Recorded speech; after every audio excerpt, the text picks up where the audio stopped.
ये जो सपने बुन रहे हैं, देख रहे हैं, जरा सलामती से बुनिएगा। हम यहाँ सोच रहे हैं कि सिलीगुड़ी कॉरिडोर को अब बड़ा करने का समय आ गया है और त्रिपुरा और मिजोरम को बीच दिलवाना है। कि अगर इंडियन आर्मी ने बहुत सीरियस इसको ले लिया तो यकीन करिए चिकन नेक दो जगह कटेंगे, अलग अलग तरीके से कटेंगे। ढाका को ये याद दिलाया है कि ये जो दिल्ली के साथ तुम लोगों का कश्मकश चल रहा है, इसको जरा ठीक करो।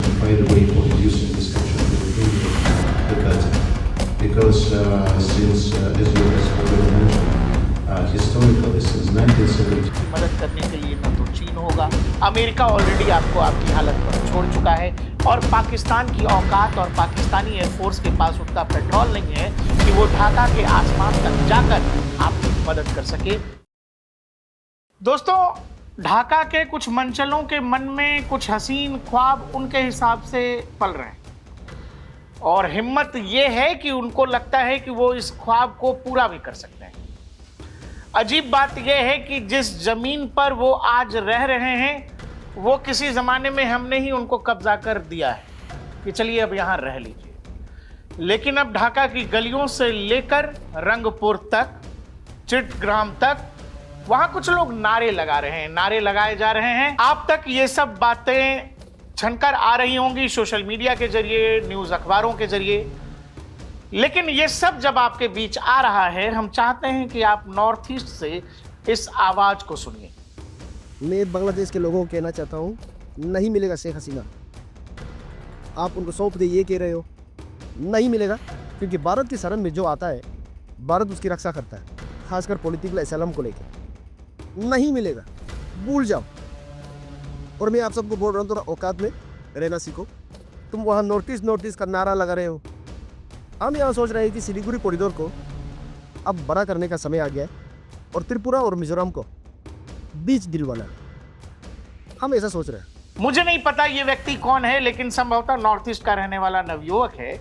वो ये कह रहा है कि ढाका में बैठे कुछ लोग ये कह रहे हैं कि इंडिया का चिकन नेक नॉर्थ ईस्ट मिला लेंगे, तो ये सब भूल जाओ। दूसरा वो कह रहा है कि अगर आपको लग रहा है कि शेख हसीना को भारत वापस करेगा तो आप ये भी भूल जाओ, क्योंकि ये भी नहीं होने वाला है।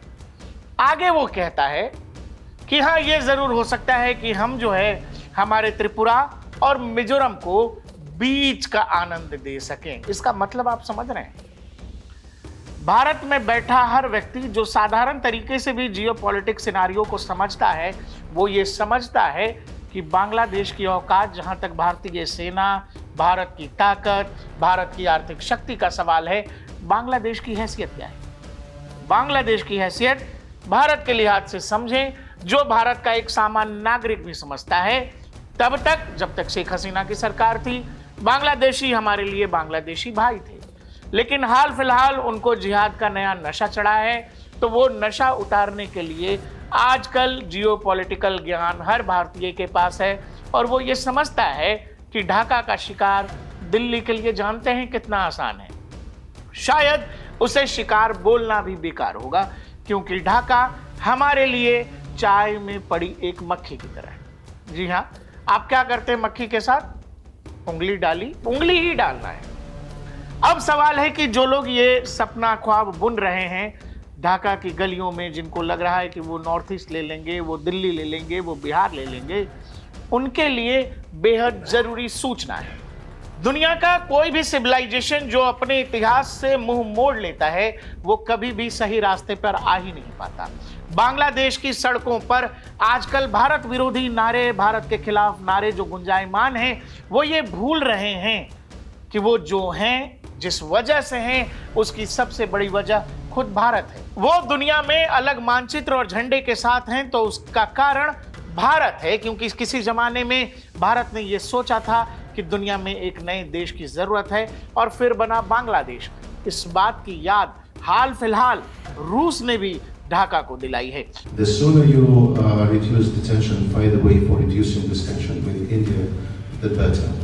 Because since, as you have already mentioned, historically since 1971, when Bangladesh has gained the independence, mostly because of Indian help as well. And Russia also supported in this regard, and shoulder to shoulder India, Bangladesh, and Russia, we were together. As you remember, that we cleared the Farway. That time, India helped us a lot in this regard. इतिहास को सामान्य तरीके से जानने देखने वाले ये जानते हैं कि बांग्लादेश जब बना तो अमेरिका ने, जब उसे इस बात का इल्म हुआ कि भारत कोई बड़ा ऑपरेशन पूरी पाकिस्तान में कर सकता है, अमेरिका ने अपनी 7th फ्लीट भेज दी थी और उसके सामने रूस ने अपना नेवी का बेड़ा खड़ा कर दिया था और फिर बना था बांग्लादेश। इसीलिए यहां रूस ने ढाका को यह याद दिलाया है कि ये जो दिल्ली के साथ तुम लोगों का कश्मकश चल रहा है, इसको जरा ठीक करो, क्योंकि जो कुछ तुम हो, जैसे भी हालात में हो, वो तुम भारत की वजह से हो।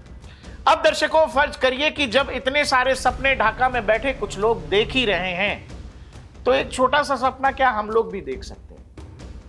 बहुत लंबे समय से भारत के चिकन नेक, यानी कि जो मैप पर आपको दिखाया जा रहा है, सिलीगुड़ी कॉरिडोर को लेकर एक बड़ी वृहद चर्चा देश में हो रही है।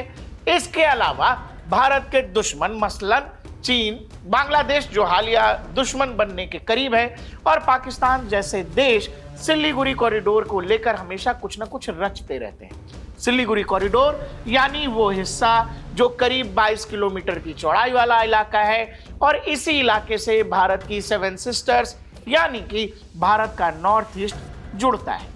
यानी कि अगर भारत के लिहाज से देखें तो नॉर्थ ईस्ट को जोड़ने वाला ये गलियारा अगर काटा जाए या ब्लॉक किया जाए तो नॉर्थ ईस्ट से बाकी का भारत कट जाएगा। ये सपना बहुत सारे लोग समय समय पर देखते रहे हैं। हाल फिलहाल में बांग्लादेश के अंदर फैली सांप्रदायिक राजनीति के तमाम राजनेता भी घूम फिर कर यही सब कह रहे हैं। लेकिन वो जो पहले हमने आपको एक बाइट सुनाई थी जिसमें नॉर्थ ईस्ट का एक युवक कह रहा है कि हम त्रिपुरा और मिजोरम को बीच का आनंद देना चाहते हैं। अब इसके लिए जो ढाका के रणनीतिकार हैं, जो बार बार दिल्ली से टकराने की तमन्ना रखते हैं, उन्हें एक बार अपनी भौगोलिक स्थिति देख लेनी चाहिए। भारत चारों तरफ से है बांग्लादेश के, और बांग्लादेश एक तरह से कह लें कि भारत के बीच में। एक तरफ हमारे नॉर्थ ईस्ट के राज्य हैं, ऊपर की तरफ सिक्किम है, दूसरी तरफ वेस्ट बंगाल और बाकी के राज्य हैं, दूसरी तरफ वेस्ट बंगाल और बाकी के राज्य हैं, और चौथी तरफ जब देखेंगे जो समुंदर वाला रास्ता है, जो दुनिया से जोड़ने का इकलौता रास्ता बांग्लादेश के पास है। यानी बांग्लादेश अगर दुनिया से किसी भी तरह का व्यापार करता है तो इकलौता समुद्री मार्ग जो है वो बंगाल की खाड़ी से होकर जाता है। यानी कि बांग्लादेश एक तरह से समझें पूरी तरह से दुनिया से कटा हुआ है।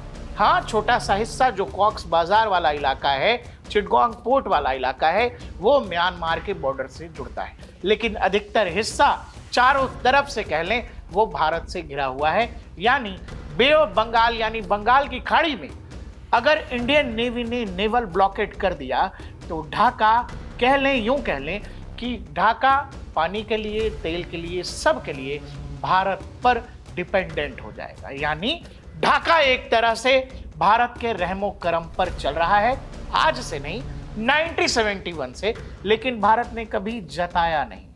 लेकिन हाल फिलहाल जो कुछ ढाका कर रहा है, ढाका की गलियों में जो कुछ हो रहा है, और उस पर वहां की सरकार जब रोक नहीं लगा पा रही है और बार बार उन्मादी भीड़ एंटी इंडिया स्लोगन्स लगा रही है, हिंदुओं की लिंचिंग की जा रही है, तब संभव है कि भारत को कुछ ऐसा सोचना पड़े। मैं आपसे एक बहुत सिंपल बात कहता हूं, ढाका यानी कि बांग्लादेश और उसकी सेना से भारत को गोलाबारी करने की या यूं कहें सीधे युद्ध में पड़ने की कोई जरूरत नहीं। भारत चाहेगा तो 48 से 72 घंटे में ढाका यानी कि जो लोग आज दिल्ली आने का सपना देख रहे हैं, संभवतः जिन मोटरसाइकिलों पर वो बंगाल में, बांग्लादेश में चल रहे हैं, उनकी मोटरसाइकिलों का पेट्रोल भारत रोक देगा।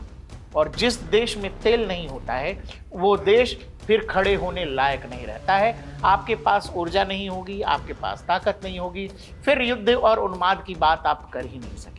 यूं कहें दर्शकों, वो जो बीच वाला सपना है तो ये बहुत शानदार सपना है।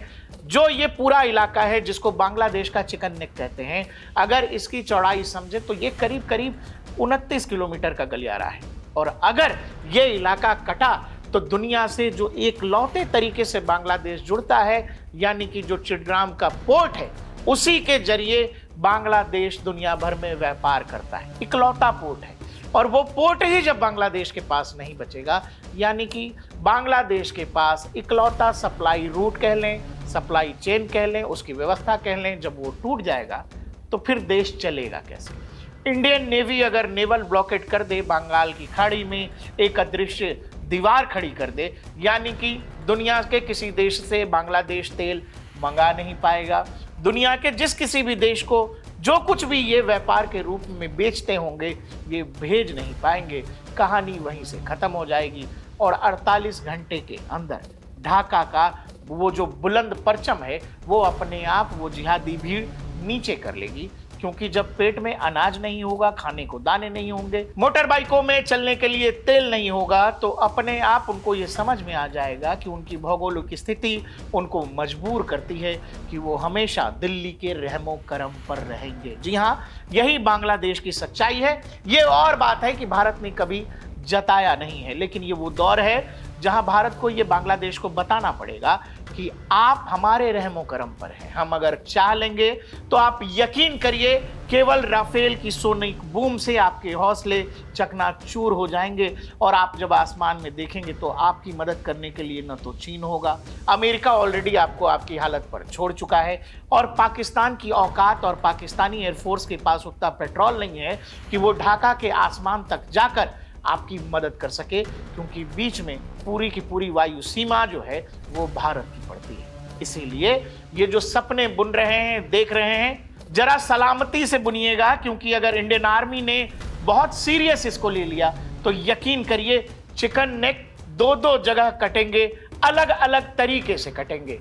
एक चिकन नेक जो इंडिया का यानी कि सिलीगुड़ी कॉरिडोर वो करीब करीब 200 किलोमीटर का हो जाएगा। इंडियन आर्मी 100 किलोमीटर से ज्यादा का बफर जोन क्रिएट कर देगी रंगपुर डिवीजन में, जो मैं पहले भी कह चुका हूं। इसके अलावा जो इकलौता आपका बंदरगाह है, कॉक्स बाजार का इलाका, वो जो निचला इलाका है जहां आपका चिकन नेक है, वो पूरा इलाका कट जाएगा। यानी बांग्लादेश नए तरीके से, नए मानचित्र के साथ, झंडा चाहे तो वही रख सकते हो, दुनिया के सामने होगा। तो संभव है कि इंडियन आर्मी ये करे या ना करे, ये सब कुछ ढाका की उस उन्मादी भीड़ पर डिपेंड करता है कि आखिर वो चाहते क्या है।